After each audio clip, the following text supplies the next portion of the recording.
বইপাঠ by আইকে চ্যানেলে আপনাদের সকলকে স্বাগতম। আমরা পড়ছিলাম গোলাম আহমদ মর্তুজা সাহেবের চেপে রাখা ইতিহাস। আজকে ১৯তম পর্ব। মহামতির ইতিহাসে দুর্লভ দলিল। আকবর এক নতুন ধর্মের সৃষ্টি করেছিলেন যার নাম দ্বীনে ইলাহি। এটা এক পক্ষের কাছে দারুণভাবে প্রশংসিত আর অপর পক্ষের কাছে তার নিরেট বন্ডামি ও আবর্জনার ন্যায় পরিত্যাজ্য। নিরপেক্ষ ভূমিকায় বলতে হলে দ্বীনে ইলাহি ছিল মহামতি আকবরের স্বধর্মের নিপাত সাধনের এক পরিকল্পিত সুগভীর চক্রান্ত। ইসলাম ধর্মে আল্লাহ ছাড়া কোনো সৃষ্টির উপাসনা করা নিষেধই নয়, বরং সৃষ্টির দ্বিতীয় কোনো উপাস্য স্বীকার করলে তিনি মুসলমানই নন। তাই হজরত মুহাম্মদ সাল্লাল্লাহু আলাইহি ওয়াসাল্লাম সারা জীবন পৌত্তলিকতার বিরুদ্ধে আপোষহীন সংগ্রাম করে গেছেন, উপাসনা একমাত্র স্রষ্টারই জন্য। কিন্তু মহামতি তার দ্বীনে ইলাহি ধর্মে সূর্য উপাসনার উৎসাহ ও আদেশ দিয়েছেন। তিনি নিজেও শাস্ত্রানুযায়ী নির্দিষ্ট সময়ে সূর্যের উপাসনা করতেন। সারা বিশ্বের মুসলমানদের মূল মন্ত্র লা ইলাহা ইল্লাল্লাহ মুহাম্মাদুর রাসূলুল্লাহ, অর্থাৎ আল্লাহ ছাড়া কোনো উপাস্য নেই এবং হজরত মুহাম্মদ সাল্লাল্লাহু আলাইহি ওয়াসাল্লাম আল্লাহর প্রেরিত নবী বা রাসূল। কিন্তু আকবর তার নতুন কালেমা চালু করলেন লা ইলাহা ইল্লা আকবর খলিফাতুল্লাহ। এত বড় আঘাত যা মুসলমানদের উপর কোনো বিরুদ্ধবাদী অন্য ধর্মাবলম্বীর পক্ষেও সম্ভব হয়নি। তাই হয়েছিল মহামতির সময়ে। আকবরের নতুন ধর্মে মদ ও সুদকে বৈধ করার ঘোষণা এবং উৎসাহ দান করা হয়েছে। কোরআন শরীফে জুয়া খেলাকে নিষিদ্ধ করা হয়েছে, কিন্তু আকবর তার নতুন ধর্মে জুয়া খেলা জায়েজ বা বৈধ করেন। শুধু তাই নয়, রাজ খরচে পৃথক অট্টালিকা তৈরি করে সেখানে জুয়া খেলা সুবন্দোবস্ত করে দিয়েছিলেন। এছাড়া মজার কথা হলো, জুয়া খেলায় যাদের পুঁজি বা মূলধন থাকতো না, রাজকোষ থেকে তাদের ঋণ দেওয়ার সুব্যবস্থা ছিল। দাড়ি রাখা ইসলাম ধর্মের সুন্নাত বা হজরত মুহাম্মদ সাল্লাল্লাহু আলাইহি ওয়াসাল্লামের নির্দেশ, না রাখলে পাপ হয়। তাছাড়া দাড়ি রাখাকে বা বিশেষ কোনো সুন্নতকে উপেক্ষা কিংবা অস্বীকার করলে এবং সে ইসলাম বিরোধী বলে বিবেচিত হবে। মহামতি দাড়ি মুন্ডন বৈধ বলে আইন করলেন এবং তার মাতার মৃত্যুর পরেই মাতার শোকে দাড়ি মুন্ডন করে আদর্শের ভিত্তি স্থাপন করলেন। পরদিন থেকে রাজ দরবারে যত উচ্চ শ্রেণীর কর্মচারী ছিলেন তারা অনেকে নিজেদের দাড়ি মুন্ডন করে বাদশাহের পদপ্রান্তে উৎসর্গ করলেন। মহামতি আকবর নিজের ধর্মের ও বুদ্ধির সাফল্যে বেশ আনন্দ উপভোগ করতে লাগলেন। প্রত্যেক মুসলমানের কোরআন ও হাদিসের আইন অনুযায়ী স্ত্রীর সংসর্গান্তে ফরজ গোসল অবশ্য করণীয়, কিন্তু নতুন ধর্মে তা রহিত করা হয় এবং এক নতুন প্রথার প্রচলন করা হয়। গোসল করা ভালো, কিন্তু পরে নয়, পূর্বে। মহামতি নিজের রাজপুতগণের এবং সভাসদ বর্গের সুবিধার্থে এক অভিনব বিয়ে করে আবার তাকে তালাক বা বিসর্জন করা যাবে। বিয়ের নামে এরকম এক বিভৎস ব্যভিচার প্রথার প্রচলন করে নারীর নারীত্বকে কলঙ্কিত করতে মহামতির মতি কোনো সময় কেঁপে ওঠেনি। তিনি ইসলামের সুচিন্তিত পর্দা প্রথাকে একেবারে রহিত করেন, অর্থাৎ সারা ভারতের মুসলমান হিন্দু ভদ্র মহিলাগণের মধ্যে অবগুণ্ঠন যথা ঢিলে পোশাক পরা, মাথায় কাপড় দেয়া, ওড়না ব্যবহার করা ইত্যাদি যেসব সভ্য নীতিগুলোর প্রচলন ছিল, মহামতি কঠোর নির্দেশ দিয়ে তা নিষিদ্ধ করলেন।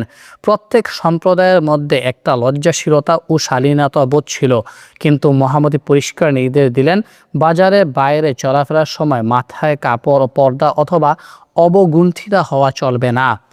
12 বছরের কম বয়স্ক বালকদের খাতনা দেওয়া নিষিদ্ধ। বড় হয়ে সে নিজের ইচ্ছে করতেও পারে, আবার নাও করতে পারে, এরকম আদেশও জারি করা হলো। মৃতকে কবর দেয়া সারা পৃথিবীর মুসলমানদের একটা সার্বজনীন প্রথা ও ইসলামের ধর্মের নির্দেশ। আর কবর দেওয়ার নিয়ম হলো মৃতদেহটিকে কবরে এমনভাবে শায়িত করা যেন মক্কার কাবাগরের দিকে পা বা মাথা না থাকে।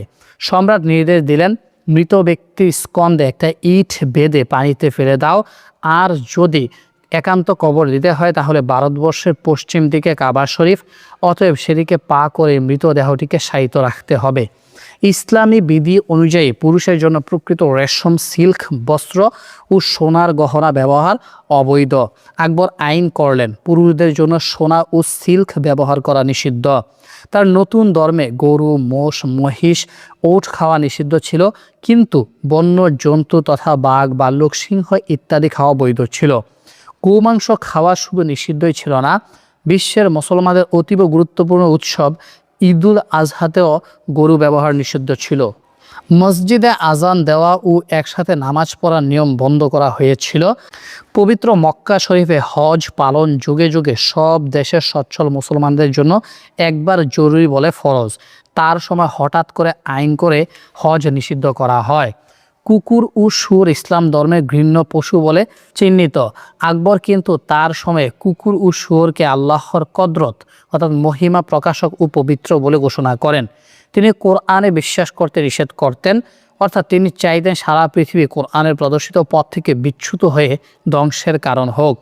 প্রত্যেক মুসলমানের তার মুসলমানিত্ব বজায় রাখার জন্য মৃত্যুর পর পুনরুত্থান এবং বিচার দিবসের উপর বিশ্বাস রাখা একান্ত জরুরি। কিন্তু মহামতি পুনরুত্থান ও বিচারের ব্যবস্থাকে অস্বীকার করতেন। মুসলমানদের একে অপরের সাথে সাক্ষাৎ হলে আসসালামু আলাইকুম বলার নিয়ম আছে, প্রত্যুত্তরে ওয়ালাইকুম সালাম বলা হয়ে থাকে। যুগ যুগ ধরে সারা বিশ্বের মুসলমানদের কাছে এ পদ্ধতি ছাড়া দ্বিতীয় কিছু নেই। আকবর সালাম দেওয়ার প্রথা বিলুপ করে এর পরিবর্তে আল্লাহু আকবার বলার নিয়ম চালু করেছিলেন। তার উত্তরে জাল্লা জালালুহু বলা হতো। এবারও হিন্দু প্রজাগণ তার কাছে নিবেদন করলেন, সম্রাট, আপনার কাজকর্ম দেখে সমস্ত হিন্দুই আপনার উপরে সন্তুষ্ট, তাই শ্রদ্ধা হিন্দুরা আপনাকে দিল্লীশ্বর ও জগদীশ্বর বলে। কিন্তু আপনি সালাম তুলে দিয়ে আল্লাহ শব্দ ব্যবহার করলেন কেন? আপনি এটা তুলে দিন। তখন আকবর হিন্দু প্রজাবর্গকে নিশ্চিন্ত করতে বললেন, মুসলমানদের জন্য আমি স্বয়ং আল্লাহ হয়ে প্রকাশিত হয়েছি, অর্থাৎ আল্লাহু আকবার মানে আকবরই আল্লাহ। তার অনুগত হিন্দু প্রজাগণ আবার অভিযোগ করলেন, আল্লাহ শব্দটা হিন্দু বিরোধী, অতএব এটাকেও তুলে দিন। আকবর তাই করলেন। সারা দেশে ঘোষণা করে দিলেন, আজ থেকে সালাম বা আল্লাহর পরিবর্তে আদাব শব্দ ব্যবহার করতে হবে। যীশু খ্রিস্টের সাথে যেমন খ্রিস্টাব্দ জড়িত, তেমনি হিজরি সন হজরত মোহাম্মদ সাল্লাল্লাহু আলাইহি ওয়াসাল্লামের সাথে সম্পর্কযুক্ত। কিন্তু অনেক হিন্দু প্রজা দিল্লীশ্বরের কাছে আবেদন করলেন, আমরা ভারতের সংখ্যাগরিষ্ঠ, আমাদের জন্য একটা পৃথক সনের ব্যবস্থা করা হোক। তাই করা হলো। পৃথক নামের নাম রাখা হলো ইলাহি বছর। তাতে অনেক হিন্দু প্রজার তাদের কৃতকার্যতার জন্য মহামতির মহত্বের প্রতি খুবই আস্থাবান হলেন। এখানে বেশ প্রমাণ হচ্ছে আকবর আসলে ইসলাম ধর্ম বিধ্বংসী কতগুলো চরমপন্থী মানুষের হাতে পুতুল ছিলেন মাত্র। মুসলমানদের মসজিদ ও উপাসনাগুলোকে গুদামঘর ও হিন্দু প্রজাদের আড্ডাখানায় রূপান্তরিত করেও আকবর এক বিশেষ শ্রেণীর বাহাবা কুড়িয়েছিলেন। ইসলাম ধর্ম নিঃশেষিত হতে পারে কিনা তা পরীক্ষার জন্য কিছু মসজিদ অমুসলমান প্রজারা ভেঙে ফেলে সেই স্থানে মন্দির নির্মাণ করে। আকবরের কাছে প্রতিবাদ করা হলে তিনি যুক্তি দেখালেন, মুসলমানদের এ মসজিদগুলো সত্যিকারের প্রয়োজন নিশ্চয়ই ছিল না, যদি থাকতো তাহলে ভাঙা সম্ভব হতো না। মন্দিরের প্রয়োজন ছিল, তাই মন্দির নির্মাণ করা হয়েছে। মসজিদও ধর্মস্থান আর মন্দিরও ধর্মস্থান। একটি ধর্মস্থান ভেঙে অধর্মের কিছু গড়া হলে প্রতিকার করা যায় কিনা বিবেচনা করা হতো, কিন্তু এখানে সেরকম কিছু না হয়ে বরং ধর্মস্থানের পরিবর্তে ধর্মস্থানই গড়ে উঠেছে। তারপরে মসজিদ সংক্রান্ত আইন প্রণয়ন করে নতুন মসজিদ নির্মাণ বন্ধ করে দেওয়া হয়। মুসলমান ধর্মের হৃৎপিণ্ড পবিত্র কোরআন ও হাদিস শিক্ষালয় বা শিক্ষাদাতাদের উপর নিষেধাজ্ঞা জারি করে আকবর সবচেয়ে মারাত্মক কর্মের দৃষ্টান্ত স্থাপন করেন। ইসলাম সংক্রান্ত শিক্ষার চির অবসানই ছিল আকবরের উদ্দেশ্য। এক কথায় হজরত মোহাম্মদ সাল্লাল্লাহু আলাইহি ওয়াসাল্লাম যা নির্দেশ দিয়েছেন বা নিষেধ করেছেন, তিনি যেন তার সাথে সরাসরি প্রতিদ্বন্দ্বিতায় অবতীর্ণ হন। পৃথিবীর ইতিহাসে কোনো মুসলিম বিদ্বেষী অমুসলমান শাসকও যা কল্পনা করেননি। মহামতি তা বাস্তবে পরিণত করার জন্য কত পাকাপাকি সুব্যবস্থা করেছিলেন, এ আলোচনার পর সে কথা সহজেই অনুমেয়। আকবর নিজেকে ঈশ্বরের মতো মনে করতেন এবং তিনি ভাবতেন তিনি হচ্ছেন মনুষ্য আকারের দেবতা। আর সেজন্যে আকবর একটি নতুন বিধাতের সৃষ্টি করেন, যাকে বলা হতো জারকা দর্শন। সূর্য ওঠার সাথে সাথে তিনি দরবারে জনসাধারণের সম্মুখে উপস্থিত হয়ে সৌভাগ্যের সৃষ্টি করতেন। আরও পরিষ্কার ভাষায় দিল্লীশ্বরের জগদীশ্বর মনে করে দেখতে আসতেন গরিব প্রজার দল। ঐতিহাসিক বদাউনের মতে এটা ছিল হিন্দু দর্শনের অনুকরণ। আকবর জনসাধারণকে তার সৃষ্ট জীবের মতো মনে করে খুব বেশি শ্রদ্ধার আশা করতেন। রাজ দরবারে নিয়মের বাইরে একটু বেয়াদবি বা ভুল ত্রুটি বরদাস্ত করতেন না। তার দরবারে কুর্নিশ অথবা মাথা ও কোমর ঝুঁকিয়ে দুই হাতের তালু কপালে ঠেকাতে ঠেকাতে এগিয়ে যাওয়া, কাজ সেরে এভাবে ফিরে আসার প্রথা চালু ছিল। তসলিম প্রথাও বর্তমান ছিল, অর্থাৎ ডান হাত মেঝেতে রেখে ধীরে ধীরে সোজা হয়ে দাঁড়িয়ে হাতের তালু মাথায় ঠেকিয়ে সম্মান প্রদর্শন করা। ইসলামে যদিও এক আল্লাহ ছাড়া দ্বিতীয় কাউকে সেজদা করা মোটেও চলে না, তবুও তার দরবারে জমিন বসা অর্থাৎ সম্রাটের সামনে মাটিতে কপাল ঠেকিয়ে সিজদা বা প্রণিপাত করে সম্মান জানানোর ব্যবস্থা বিদ্যমান ছিল। আকবর ইসলামের নিয়ম কানুন বর্জন করার আদেশই শুধু দিতেন না, প্রকাশ্যে ইসলামের নিন্দাও করতেন। বলতেন, আরব দেশের ফকিররা ইসলামের সৃষ্টি করেছে, ইসলাম সম্বন্ধীয় আরবি বইপত্র পড়া নিষিদ্ধ ছিল, তবে চিকিৎসা বিষয়ক ও অনইসলামিক পুস্তকাদি পড়ার অনুমতি ছিল। আসমানি বাণী কোরআনকেও তিনি অস্বীকার করেন। ঐতিহাসিক মাওলানা আকরম খাঁর তত্ত্ববহুল বিরল গ্রন্থ মুসলিম বঙ্গের সামাজিক ইতিহাস থেকে আরও কিছু মূল্যবান তথ্য পরিবেশিত হচ্ছে। শাহী মহলে অগ্নি পূজার তিনিই ছিলেন প্রতিষ্ঠাতা। পারস্যের কুখ্যাত মুলহেদ দলের তিনি প্রশংসাদাতা, যা থেকে ভারতে তান্ত্রিক বন্ড মারেফাত দলের সৃষ্টি হয়। তিনি নিজের স্বাতন্ত্র্য বিসর্জন দিয়ে অন্য ধর্মের প্রভাবে প্রভাবিত হয়ে কণ্ঠে রুদ্রাক্ষের মালা পরে চন্দন চর্চিত দেহে সন্ন্যাসীর পোশাকে দরবারে বসতেন। সন্ধ্যার সময় দীপ জ্বালানোর সাথে সাথে আকবর সকলকে নিয়ে দাঁড়িয়ে অগ্নিশিখাকে প্রণাম করতেন। তার সময়ে বেশ্যাখানা বা পতিতালয় বৈধ করা হয় এবং প্রথম কর ধার্য করা হয়। তিনি আল্লাহর ছায়া তার হুকুম না মানলে নরকে যেতে হবে এ নির্দেশনামায় ১৭ জন মুসলমান ও একজন হিন্দু পণ্ডিতের স্বাক্ষর করান। হিন্দু প্রজাদেরকে মসজিদে পূজা করার অনুমতি দেন। মূর্খ নরনারীরা আকবরের নিয়মিত পূজা করতে শুরু করে। যদিও এ তথ্যগুলো উপরোক্ত গ্রন্থের ১২৯ থেকে ১৪০ পৃষ্ঠায় উল্লেখিত আছে, তবুও এগুলো লেখকের সৃষ্টি করা বক্তব্য নয়। তিনি সাহায্য নিয়েছেন টার্কস ইন ইন্ডিয়া গ্রন্থের। এমনিভাবে মাওলানা আবুল আলাম মওদুদী সাহেবের তাজদিদে ইয়াহিয়া দ্বীনের আব্দুর রহমান তালিব কর্তৃক অনুদিত ইসলামী রেনেসা আন্দোলন পুস্তকের ৫৬ থেকে ৬১ পৃষ্ঠাতেও কিছু তথ্য পাওয়া যায়। এখন একটা সহজ প্রশ্ন হতে পারে, উপরোক্ত তথ্যগুলো যদি সত্য হয় তবেই তো আকবর হবেন এই অভিযোগে অভিযুক্ত। কিন্তু যদি কোনো ইতিহাসে এর প্রমাণ না থাকে তাহলে অভিযোগের অধিকার আধুনিক ঐতিহাসিকদেরই বা থাকবে কি করে? সেহেতু উল্লেখ করা যেতে পারে এসবাতুন নবুয়ত, রিসালাতে তাহলিলিয়া, মুনতাখাবুল লোবাব, মুনতাখাবুত তাওয়ারিখ, নুজহাতুল খাওয়াতির, আইনে আকবরী প্রভৃতি অসংখ্য আকর গ্রন্থ আকবরের কীর্তিকলাপের সাক্ষী স্বরূপ আজও রয়েছে পৃথিবীর বিভিন্ন লাইব্রেরিতে, যেগুলো পরে অব্যর্থ সত্য ইতিহাসের উৎস সন্ধানে উৎসাহের খোরাক পাওয়া যায়। এছাড়া আরও বহু পত্রপত্রিকা আমাদের দেশে ছোট বড় লাইব্রেরিতে মজুদ রয়েছে, যেগুলো হিন্দু, মুসলমান, খ্রিস্টান প্রভৃতি ঐতিহাসিকদের তথ্য ও তথ্যের মিশ্রণে নিঃসন্দেহে মূল্যবান মূলধন। আকবরের কোনো দোষ ইংরেজ ও বর্তমান ঐতিহাসিকরা স্বীকার করতে চান না মোটেই। তার গুণগানে বলা হয়, তিনি হিন্দুদের উপর থেকে জিজিয়া কর তুলে দিয়েছিলেন।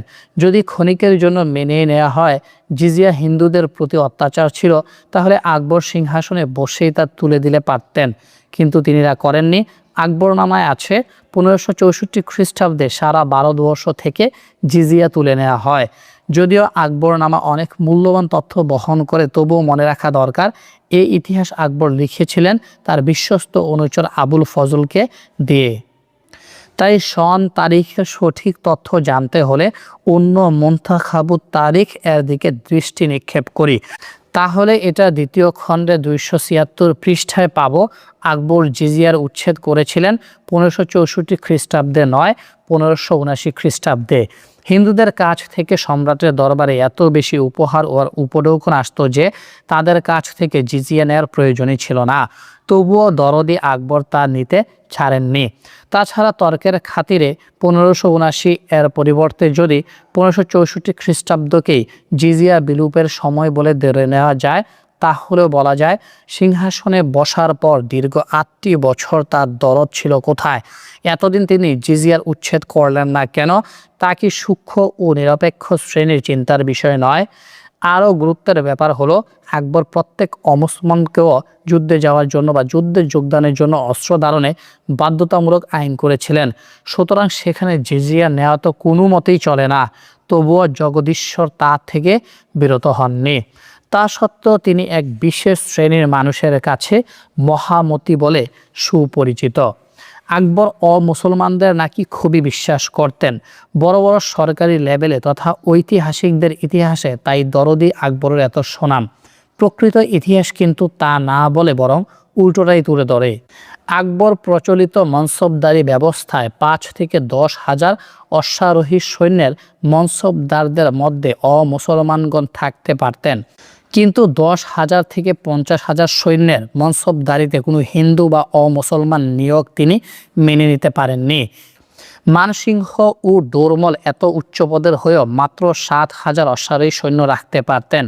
10 থেকে 50,000 বা তদূর্ধ্বের মনসবদার হতে পারতেন একমাত্র রাজ পরিবারের লোক। আকবরের দয়ামায়া আর কোমলতার অভাব হতে দেননি আমাদের ভারতীয় আধুনিক ঐতিহাসিকদের অনেকে, কিন্তু প্রকৃত তথ্যানুযায়ী তিনি ছিলেন অত্যন্ত নিষ্ঠুর প্রকৃতির। প্রাণদণ্ডপ্রাপ্ত আসামিরা কিভাবে পরলোকে যাত্রা করবে তার প্রোগ্রাম আকবর সহজেই করতে পারতেন। আসামিকে হাতের পায়ের তলায় ফেলে এবং শুলে চড়িয়ে মারার মতো নিষ্ঠুর বর্বর যুগের শাস্তিও তিনি দিতে পারতেন। এমনকি অপরাধীকে ততক্ষণ 2 হাত দিয়ে গলা টিপে ধরে রাখার আদেশ দিতেন যতক্ষণ না প্রাণবায়ু শেষ হয়।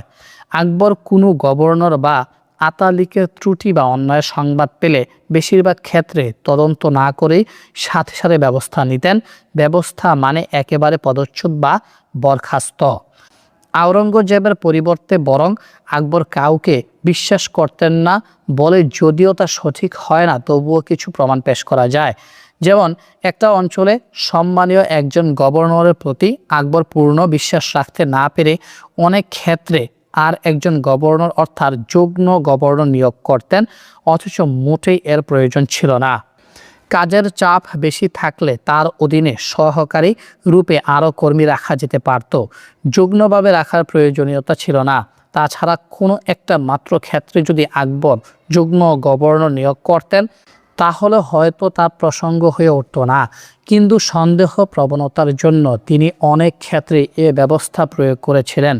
নিয়োজিত যুগ্ম গভর্নরদের তালিকা আকবরের বিশ্বাসী ঐতিহাসিক আবুল ফজল তার আকবরনামার 3য় খণ্ডের 511 পৃষ্ঠায় লিখে গেছেন। গভর্নরগণ যাতে বেশি প্রভাব বিস্তার করতে না পারেন বা যাতে বিদ্রোহী হয়ে না ওঠেন সে সন্দেহে প্রত্যেককে তিনি গণ বদলি করতেন। এর কারণ কি ছিল? তা কি অবিশ্বাস হেতু নয়, কিন্তু যেহেতু আকবর করেছেন সেহেতু মন্তব্যের অনধিকার অনস্বীকার্য। মানসিংহের মতো প্রভাবশালী কর্মকর্তাকেও গুপ্তচরের সামান্য সংবাদের উপর ভিত্তি করে তদন্ত না করে কাবুল থেকে জোর তলবে দিল্লি ফিরে আসতে বাধ্য করা হয়। এমনিভাবে বাংলার সুবেদার শায়েস্তা খানকেও রাজস্বের অপব্যয়ের অভিযোগ শুনে রাজ দরবারে তৎক্ষণাৎ হাজিরা দিতে বাধ্য করেছিলেন। সাম্রাজ্য পরিচালনার ক্ষেত্রে আকবরের দূরদর্শিতার যথেষ্ট অভাব ছিল। ভারতবর্ষের 3 দিকে শুধু পানি আর পানি। পানিপথের যে কোনো দিক থেকে শত্রুর আক্রমণ সম্ভব ছিল। তাছাড়া প্রায়ই দেখা গেছে বিদেশিদের আগমন পানিপথে হয়েছে। এ পরিস্থিতিতে ভারতবর্ষের জন্য বিশাল ও শক্তিশালী এক নৌবহরের যে প্রয়োজন ছিল সে বিষয়ে আকবরের বুদ্ধি জ্ঞান একটুও উকি মারেনি। অদূরদর্শিতাকে অধ্যাপক আব্দুল আলিম MA ছাত্র পাঠ্যপুস্তকে শিথিল সংগঠন বলে উদ্ধৃত করেছেন। অবশ্য তিনি তথ্য সরবরাহ করেছেন হুসাইনির লেখা মোগল অ্যাডমিনিস্ট্রেশন পুস্তকের 268 পৃষ্ঠা থেকে। ইংরেজদের অত্যাচার মনে পড়লে আজও বুক কেঁপে ওঠে। মনে পড়ে কত শোষণ, পীড়ন, প্রহার আর কোটি কোটি মানুষের ইতিকথা। সে ইংরেজকে আকবরই দিয়েছিলেন ভারতবর্ষে বুক ফুলিয়ে ব্যবসা করার অধিকার, যা তারা আগেও সীমিতভাবে পেয়েছিল। শুধু তাই নয়, কুঠি বানাবার অধিকার, রাজ দরবারে এবং সর্বত্র খ্রিস্টান ধর্ম প্রচারের অধিকার, আর যেখানে ইচ্ছা বসবাস ও গির্জা নির্মাণ করার অধিকার। এর প্রমাণ রয়েছে খ্রিস্টান ধর্ম প্রচারক মানসারেটের লেখা কমেন্টারি পুস্তকের 47 পৃষ্ঠায়। মুঘল সাম্রাজ্যের পতনের কারণ মূলত ইউরোপীয় জাতির আগমন। সেহেতু বলা যায় ভারতে ইংরেজ তথা ইউরোপীয় জাতির আগমনের বীজ বপন করে গেছেন আকবর, আর জাহাঙ্গীর সে বীজের চারাগুলোকে শক্তিশালী করতে যথার্থ ভূমিকা নিয়েছিলেন। এখন যদি এ কথাটুকু প্রমাণ হয়, তাহলে আকবরকে ভারতবাসী ক্ষমা করে মহামতি বলে মেনে নেবেন কিনা তা পাঠকবৃন্দের দায়িত্বে।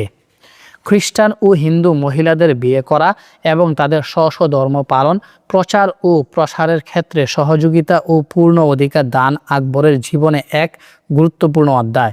অবশ্যই এটা উদারতা বটে কিনা তা প্রত্যেক ঐতিহাসিক ও ইতিহাস অনুরাগীর চিন্তার বিষয়। এ বিষয়কে কেন্দ্র করে ইংরেজ জাতি ভারতবর্ষের রাজ্য বিস্তারের পথ সুগম করে। তাছাড়া রাজ দরবারে মদপানের আমন্ত্রণ ইংরেজ রাজনীতিবিদগণও প্রায়ই পেতেন। মুঘল সাম্রাজ্যের সমাধি রচনার কাজ আকবর শুরু করেন এবং মধ্যপুত্র জাহাঙ্গীর স্যার টমাস রো ও তার মূল পুরোহিত অক্সফোর্ড শিক্ষাপ্রাপ্ত চতুর কূটনীতিবিদ রেভারেন্ট ফেবিকে অতি মাত্রায় প্রশ্রয় দান করে সাম্রাজ্যের পতনকে ত্বরান্বিত করেন। 3 বছর ক্রমাগত মুঘল দরবারে তদবির করে স্যার টমাস রো জাহাঙ্গীরের কাছ থেকে তার সকল দাবি দেওয়া মঞ্জুর করিতে নিতে সক্ষম হন। ইংরেজরা অবশ্য কাজ গুছানোর তাগিদে মদ খেতেন, আর আকবর ও তার পুত্রগণ শুধু মদ খেতেন বলা ঠিক হবে না, বরং বলা যায় মদই ছিল তাদের প্রধান খাদ্য।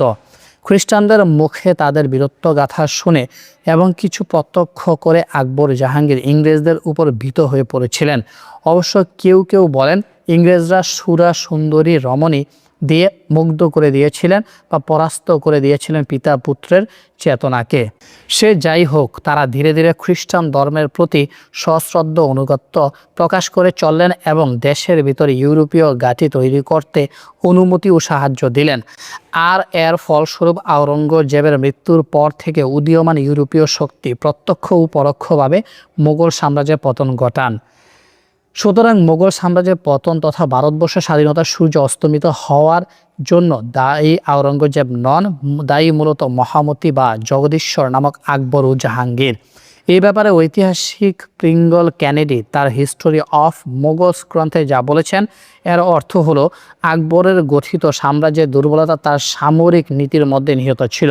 তিনি উত্তর পশ্চিম পার্বত্য অঞ্চলের ওপার থেকে সতেজ ও সবল সৈন্য আমদানি বন্ধ করে এবং ভারতীয়দের জন্য নীতির অনুসরণ করে তার সাম্রাজ্যের পতনের জন্য পরোক্ষভাবে দায়ী হয়েছেন।